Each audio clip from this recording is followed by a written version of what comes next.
Enzo, welcome back to The Score. Hey, thanks for joining us. Okay, usapang Defensive Player of the Year. It's not the sexiest of awards, but coaches love these kinds of players. They mean so much to the team. They bring so much energy and it nakakahawa sa buong team. No? Pero unahin natin siguro i-explain sa mga viewers out there, ano bang Defensive Player of the Year? Paano ba to pinipili? Ano ba yung mga criteria na pinagbobotohan ng mga nagvo-vote for Defensive Player of the Year? Well, as the name implies, it's supposed to be the #1 or yung defensive player na talagang pinakamalaking impact sa team niya. Not necessarily may pinakamaraming steals or rebounds or blocks. Kasi for a lot of people, yung #1 shot blocker yung defensive player of the year. Not necessarily. Kasi it's not strictly stats-based, although of course may influence yun. But you have to understand, it's the media who votes for the not DPOY, the league, not the coaches. Not the players' coaches. It's 124 sports writers, sportscasters from North America. They're the ones who vote for the DPOY. And then, so based on that, historically we've seen a lot of big men get the awards. Kasi nga, defensive rebounds counts to the defensive rating. But this year, we have an interesting cast. There's the top 5 na I don't think much people argue with this top 5. Mukhang beyond that, medyo malayo na. So there's Draymond Green, there's DeAndre Jordan, there's Andre Drummond, and then of course you got Kawhi Leonard and Hassan Whiteside. Let's break it down a bit first. Let's go first with Draymond Green. He's the heart and soul, arguably, of the Warriors. Probably won't be as good without him. Same when you take out a Steph Curry, you take out a Draymond Green, the defense and the playmaking. There's a big drop-off talaga. So how good of a defensive player is Draymond Green really? Well, he does so many things that make Golden State work on the defensive end. No? He's the linchpin of their switches when pag nagsiscreen yung kalaban nila. Kasi he's wide enough to be able to guard any big man, even if that big man is about 7 feet or even taller. But he's also shifty and agile enough to be able to makisabay sa mga wingmen and even small men of many other teams. No? And that's why it's so hard to go against Draymond Green and the Golden State defense. And he's not naman, as you said, hindi siya yung maraming steals, maraming blocks, although I'm sure marami siyang rebounds kasi nga marami na siyang triple-doubles this year. Pero given that, deserving of a look for DPOY? Oh, definitely.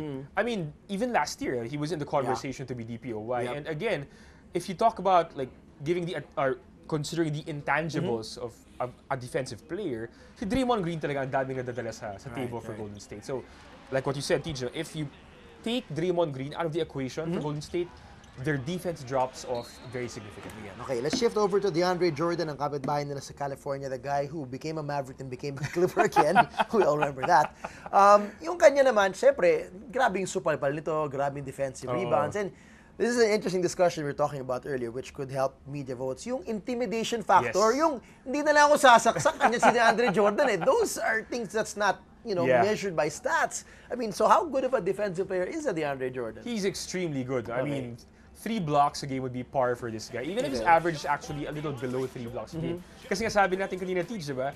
If you're a guard or forward from an opposing team and you see this guy around the basket, hindi ka na-atake, pasa mo na lang or take an outside shot. Diba? So, if you take that factor away, he'd probably average about 5 or 6 blocks a ball game. That's how good DeAndre Jordan is. And maybe even to a fault, parang if an opponent drives at the Clippers basket, he's gonna run after that basketball, try to swat it. No? So that's how tenacious he is in protecting the rim for the Los Angeles Clippers. Over in the East naman, sa Detroit Pistons, Andre Drummond has some, interestingly blossomed nung nawala yung kanyang dating katandem na si Greg Monroe, na parang they both, kind of evolved on their own. And boy, what a monster Drummond has become defensively.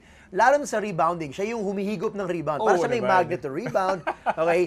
Is that alone good enough? I mean, I can't imagine him as good defensively or intimidating or shot blocking like a Jordan or a Whiteside, but yung kanyang, just the defensive rebounds, he won't allow second chance points talaga. Is that good enough to put him up there in the conversation? It's good enough to be in the conversation, definitely. I mean, if you look at the roster of former DPOYs, kasali si Dennis Rodman, who wasn't really a big-time shot blocker, but he was rebounding like crazy on both ends. And Andre Drummond does that for Detroit, and that's why they're in the playoff picture also in the East. No? And he's a very, very big factor. He reminds me, aside from Rodman, he reminds me a lot of Dwight Howard before, someone who blocks shots but rebounds a lot as well. So yun lang ang titingnan mo, pwedeng nasa conversation talaga si Andre Drummond. Okay, now we trim down to probably the top 2 of what many people see this list as. Let's go first with the contender, Hassan Whiteside. Out of nowhere, last year, middle of the season, biglang, this recruit of the Miami Heat comes out of nowhere, does so well. Not only the points and the scoring, the alley-oop dunks, but he's such a great shot-blocking monster. It's hard to see, compare how good of a shot blocker he is compared to the great shot blockers in the past. And he's had meron siyang double-digit, di ba? Yes. Blocks this year. Gaano kagaling bilang rim protector ang isang Hassan Whiteside? And how good is that? Is that good enough to make him get the award? Well, there are a lot of players in the league who specialize in certain things, like three-point shots or assists. Si Whiteside talaga, he's born to be a defensive gem for the Miami Heat. No? This is a guy who played in other countries before, China, Lebanon, whatever. Munti ka na maglaro dito. Almost became an import here, yes. Yeah. And now he's found his niche for Miami. A wonderful niche for him. He blocks shots, rebounds like crazy. There are only 2 players in the league who are in the top 4 of both blocks and rebounds. DeAndre Jordan is one, and the other is Hassan Whiteside. And this guy averages 3.8 blocks per game. That's not a bad. Parang that's a bad night. Because he can easily get crazy. 5, diba? Yeah, he gets like 1 per quarter. Yeah, he's athletic as crazy, and if si Drummond yung magnet for rebounds, ito medyo magnet for shot blocks. And sa lagay na yan, iniiwasan na siya. Kasi marami na natatakot sa kanya. Ay, yun siya, Hassan, di na lang ako titira. Hindi ako mag-floater, diba? So he arguably could have more blocks than that. Yes, they avoid him already. Okay, let's shift over to the guy who won it last year. And I think a lot of weight goes into Kawhi Leonard winning it again would be the fact that the Spurs are off the charts defensively as a team as well. So you kind of have to give that to somebody who's part of that team. Is that logical? Yeah, that's definitely logical. No? Parang the best defender on the best defensive team. Yeah. And if you're going to go by that logic, which is very sound, that's Kawhi Leonard, who probably will be back-to-back DPOYs for this season. I mean, like Draymond Green is so versatile on defense. He can guard 1 through 5, actually. And, he just has so many intangible things that he does that makes it work for San Antonio. And, like Draymond's effect on Golden State, if you take out Kawhi Leonard, or if he has a bad defensive game, then San Antonio's defense drops off very significantly as well. Okay lang ba yung isang Kawhi Leonard does not have that many blocks, does not have that many defensive rebounds compared to the other bigs? Would that be still enough for him to get it? For me, yes. No, but sige, tanggalin mo yung blocked stats or yung steals na stats.